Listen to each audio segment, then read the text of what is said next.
What do you think about the boss babe phenomenon, Rachel? What do you think about that? I think it's all a huge farce. I think it's all a mirage. It doesn't exist. I think that women thinking that they're boss babes is pie in the sky silliness. I think it's a result of 100 years of feminist propaganda, and that a lot of women really buy into it because it's in everything, right? Every pop star, every singer, every rapper, every movie star, every TV show you've watched since you were a little kid tells you that you can be an ass-kicking chick. You can take out all the bad guys in the movie, like roundhouse kicking their ass when you're 90 pounds. That you can, be a CEO and do all the things the men do, and it's going to work out for you the same way it works out for them, and that's just not reality. So I actually have a book I wrote about the history of feminism and how that all happened. But yeah, it's made women pretty miserable. All the surveys we've done on women since the 1970s show that they're like far unhappier by every metric we can measure than they've ever been. Higher rates of alcoholism, drug abuse, mental illness, loneliness, childlessness. We have a birth rate collapse. Women now are saying they can't find men on their level because they'll go to college for 4 to 8 years. They'll get a degree. They'll start their career. And then they'll hit 32. They want to settle down with a guy. And they're like, well, he has to make more than me. And he has to be a foot taller than me. And he has to be all these things. But by the time you're in your mid-30s, those guys have already picked girls that are in their early 20s who are going to give them a bunch of kids and stuff like that. So women have all these expectations that are not realistic. They get out into the world as adults. Things don't match up. And they're like, what's wrong? I don't understand what's happening. I don't know what's wrong. I did everything I was supposed to do. I went to college. I have a career. I look really pretty. I have all the extensions and the fake tan and the fake boobs. And I did all the things. Why are things not going how I expected? And I think it's because we tell them that they can be like men, and we're not like men, so. I have a question. So, do you not think women can be successful on their own, career-wise? And still have a happy marriage and meet someone good, around their same social circle? It depends on what you mean by successful. Are there some women who achieve that? Sure, they're out there. Do you not, so you don't agree that women should be successful on their own? You just think that they need to depend on a man and get married young? What y'all got going here is genius. See, that's a false choice that you're creating. You're saying either I have to be completely dependent on my man and never do anything with my life, or I have to be successful on my own first and then find somebody. Mm-hmm. I think we give women backwards advice. I think that it's biological reality that you have a limited fertility window in your life where it's best for you to have children between the ages of about 20 to 35, right? You got about 15 years where it's the best time to have kids and when you're going to be able to have the most kids. So if you spend all of your 20s going to college and building a career and you don't even think about settling down until you're 30, which I think you had said that. You said, basically, I'm going to wait until all my eggs are pretty much gone and then I'll think about getting a husband when I'm at the end of my fertile years. It's not that you can't get pregnant in your later 30s or even your early 40s, but it gets harder and harder. You have higher risk of complications. And if you have your first one when you're 35, you might have one more in most cases, and that's it. And that's the main reason that we only have 1.6 births per woman in this country and in most developed countries around the whole world now. Because women are waiting. The average age that a woman gets married now in the US, I think, is 31. Mm-hmm. It used to be 22. But the average first age of birth is 29, and it used to be 23. So cooking, man. I have a quick question. And here we go. Why do you think women are waiting? Because they're told that they have to have their own money, you gotta have your own career, your own money, and then you look for the guy. And what happens is, some of you guys here say that you're virgins, and that's awesome. If you're virgins, that's great. I approve. But most women do not. Most women go to college and they run through a whole ton of guys, right? By the time they hit 30, let's say you only sleep with 2 guys a year on average. Let's say you lose your virginity at 18. Pretty late for most women, but let's just say 18, and you go till you're 30. That's 12 years. If you only have an average of 2 bodies a year, you're up to 24 guys. Damn! and you're in your 30s, and now you're going to look for a husband. It's just backwards advice. So I always say, have your family first. Put your family first, because you only have a limited amount of time to do that. Then you might be like me and you're 44 and all your kids are grown. You've already done all of that. And now you can be doing other things. You got a lot of years left. I have hopefully 30 more years to do other things. I got to have my family. So. You cannot bring a child and start a family if you have no safety net, if you have no job, no career or anything, and you're just gonna selfishly bring in a child into this world to suffer. Bro, what are you talking about, man?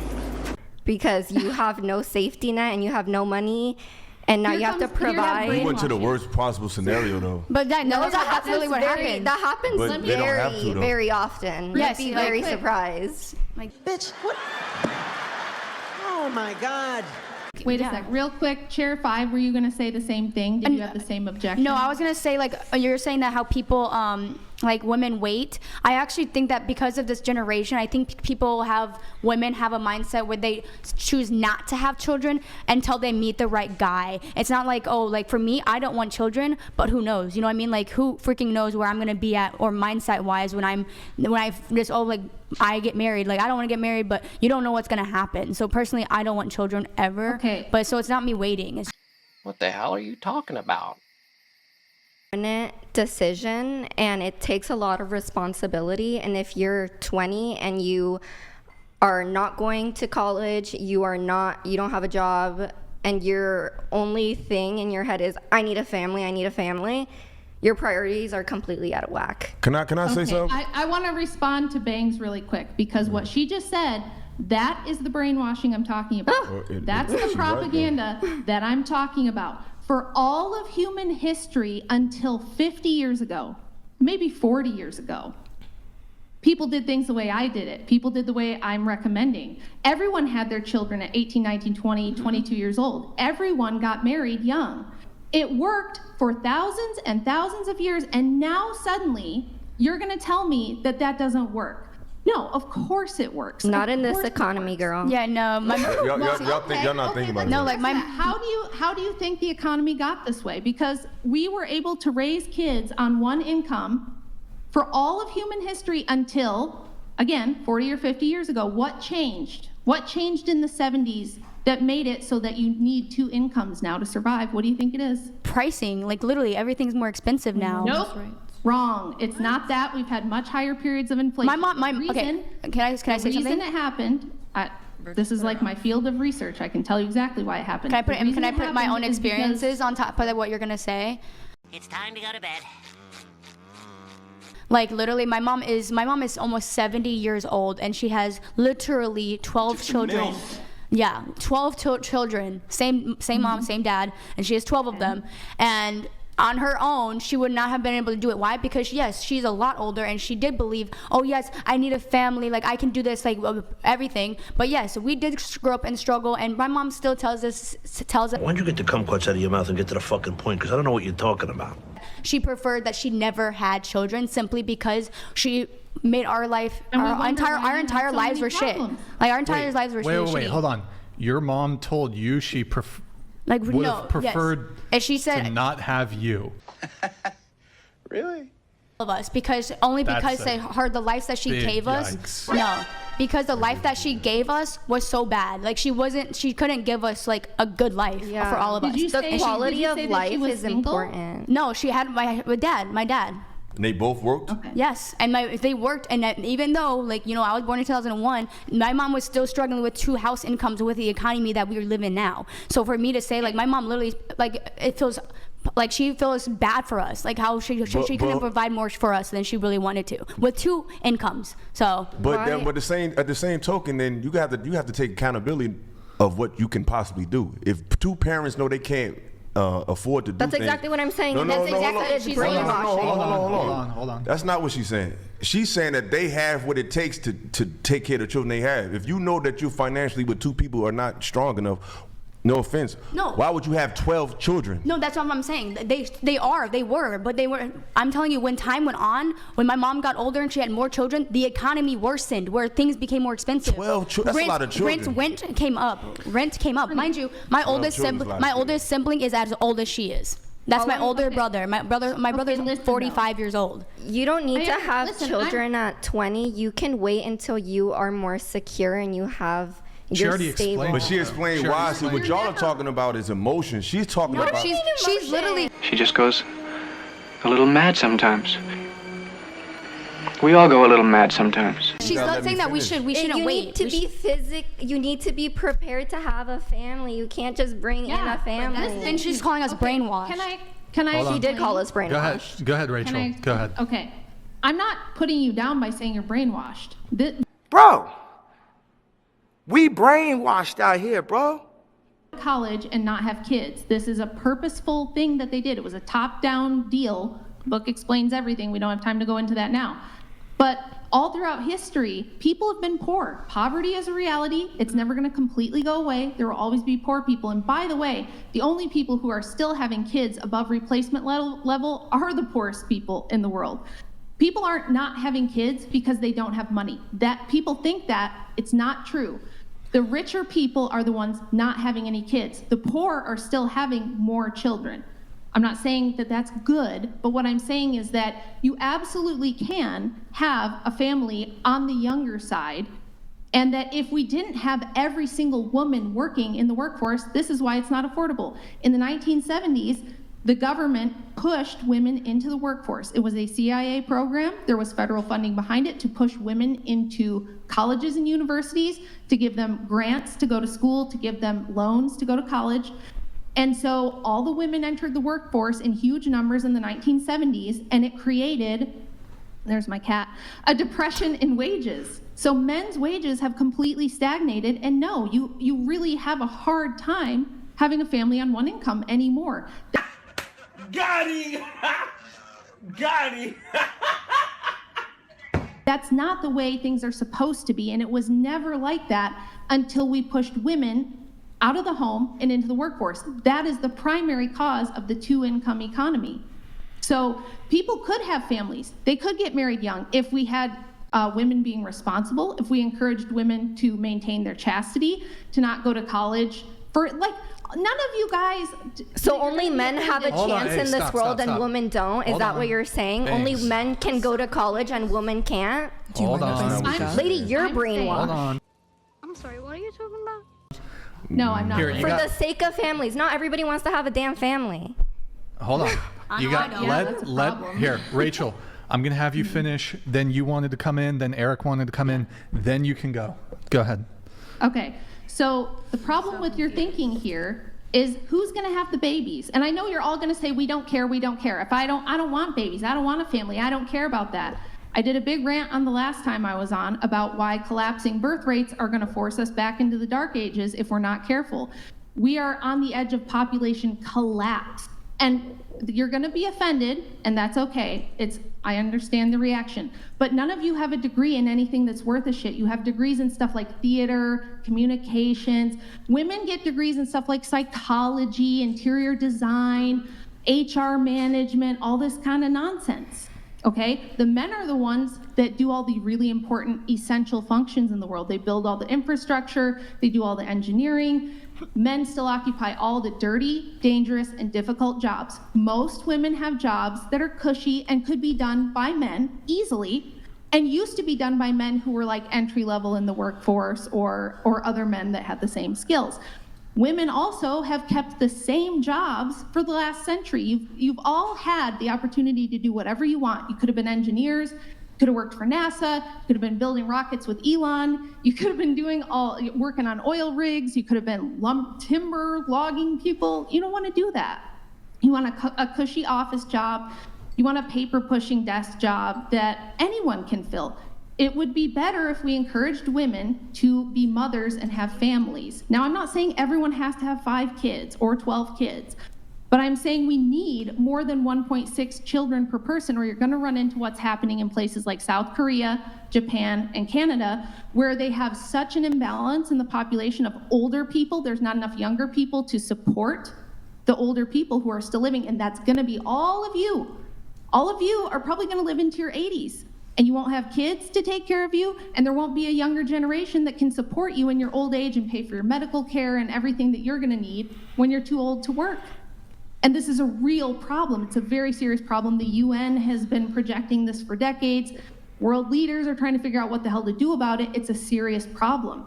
So for all of you to sit there and go, well, I want to be a psychologist and I'm going to chase my dream and to hell with the future. It's like, okay, but that future is your future too. So it's very short-sighted to sit here and be like, well, whatever, I'm just gonna do what I want when I'm young and fuck whatever happens when I'm older. You guys don't realize there's a lot of life after 40. What if you're alone for 45 years? You know, what if there's no infrastructure to support you in your old age? So it's not just about you. There's a society to think about too. You wanted to come in? Go ahead. Please. So, first of all, I was not expecting to talk about this when I came in on the podcast today, so I'm kind of glad we are. And thank you for saying my accounting degree was shit, but I'm going to move past that. It's okay. Totally understand. First thing is, I did want to address how you talked about the propaganda of pushing a double income household, right? So pushing women into work, and telling them that motherhood is for losers who can't hack it in the career world. Yeah. So I wanted to talk about that, which I'm not going to agree or disagree on that because that was before my time. I could do more research on it, but since I'm not an expert, I'm not going to speak too strongly. But for the current day and age, if I want to get a house in California and stay here, I will have a double income household. I do not want to subject my children, if I do have any, to live in a situation where they can't feel supported. They can't go for their dreams that they want. If they want to pursue a degree, they can. If they want to work in an oil rig, they can. My roommate also does engineering and she works at oil rigs at like 6 a.m., goes out to check it. But going back to what I'm saying is, which is good for her, I couldn't do what she does because I do accounting. But sorry, I'm digressing. So going back to the double income family, I think a lot of women right now, to this day, do want children, but they can't financially support it. And while they do want to have it now, because I do know that if I wait until I'm 35, obviously my body, there's going to be a lot more risks, a lot more complications. I have coworkers who are 35, 36 who had to do, I think, what's it called? IVF. Mm-hmm. Yeah. And they've had to go through a lot for that. But it's a lot. Yeah, it's really bad. But I think one of my coworkers lost a toe. But going back, they wouldn't be able to support their kids unless they were fiscally prepared. Because the husband and the wife both work full-time jobs, and then they both come home and take care of the kids as well, and they kind of switch it off too. But they wouldn't be able to pay for mortgage, for their bills, for the kids' tuition, who has autism. So extra lessons on top of that, and behavioral lessons, everything. So I think while it might be possible in the Midwestern states to still have that dream of kind of having kids early and being physically prepared for it, I think is a lot difficult where we are here, and that's why we have the pains we have right now, is because we want to stay in California and raise our kids in California. Okay, but this is the thing, right? I didn't say it was going to be easy because we are in the mess we're in. And I totally understand it. It's not like Andrew and I didn't struggle. We did. It was hard. We had to make a lot of sacrifices. We didn't take vacations. We never bought new cars. I didn't even dream of buying name brand makeup or anything like that. And we did have to move to a small rural town to make it work and things like that. I'm saying if we change the trajectory, we could make it so that this is workable again for people. And I do understand that right now it's very hard.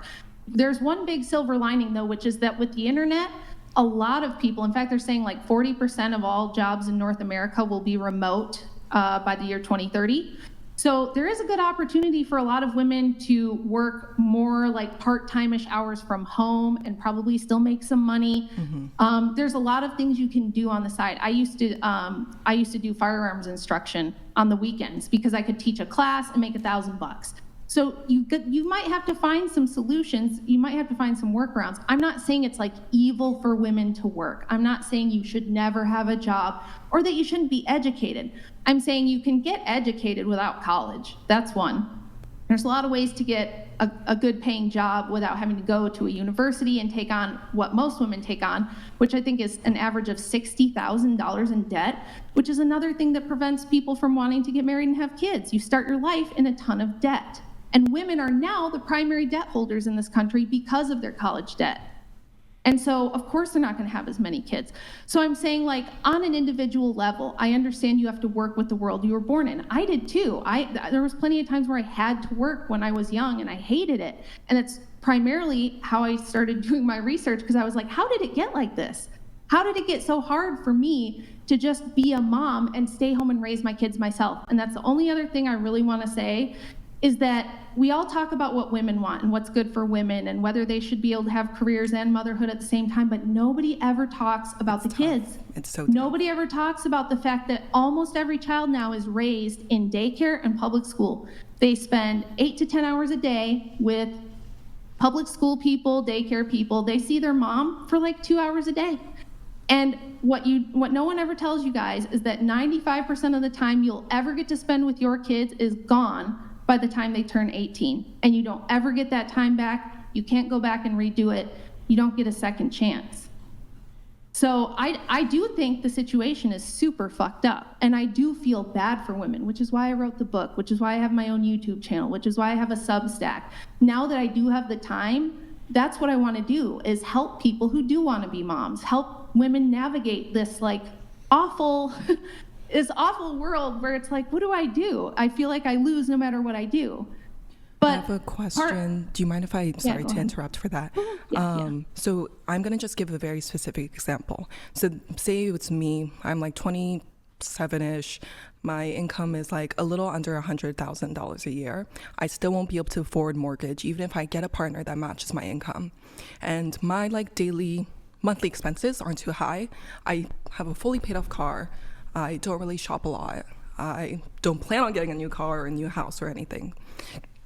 But how would I go about spending or staying or becoming a full-time mom and staying at home if the only daycare I can afford is sending my kids to public school for that certain amount of time while I work or while it's working hours? Yeah, see, that's the thing. There isn't going to be like a good happy answer. To be honest, if we could live in California, we would. Andrew's from there. We love like the actual state, it's beautiful there, the weather's great, there's lots of great opportunities. It's too damn expensive. And so we had to pick. Either we can have a family or we can live in California. His parents also moved because they couldn't afford it. You're probably going to have to make tough decisions and sacrifices if being a mom is important and raising your kids yourself is important. So you might have to change some stuff. Like, I was expected to go to college. I had scholarships. I was always a smart kid. And everybody thought I was throwing my life away. Oh, it's such a shame she's throwing her life away. And I had nobody supported me. My parents didn't support me. The people around me didn't support me. Everybody thought I was making a terrible decision, but I would never go back and change it now because I got to have 5 kids. I got to raise my kids. We're all really close. And now that I'm older, I do have a lot of time to build a career if that's what I want to do, or to work and do things like that. And I'm glad I made the sacrifices when I was young and energetic, and there was time to do that stuff. Whereas if I had waited, I probably wouldn't have had choices at all. You know what I mean? So it sucks that you guys have this shit sandwich to like, do you want the shit sandwich or the shit taco? It's like...